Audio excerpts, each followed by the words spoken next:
Shindano limeanza maridadi kabisa. Naweza kuona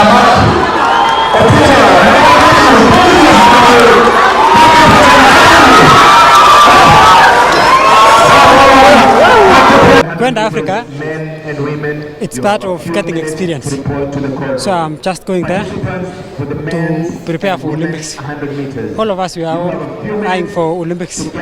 That's all. Kama ndachaguliwa kwa timu ya Africa Seniors, I think hiyo ndio naenda kujaribu kwa sababu hii ground ni unofficial kwa IAAF, huko ndio naenda kujaribu kupush my timings nione kama tunaweza qualify Olympics. I'm really happy that I've come back and taking second place in nationals. I mean, it's a stepping stone. Coming out from 2 years out of suspension and trying to bring my body back to where it was. So trying to also look for qualification for the Olympics. So this year has been a journey. I've been traveling up and down. So far so good. I'll say that I'm heading somewhere.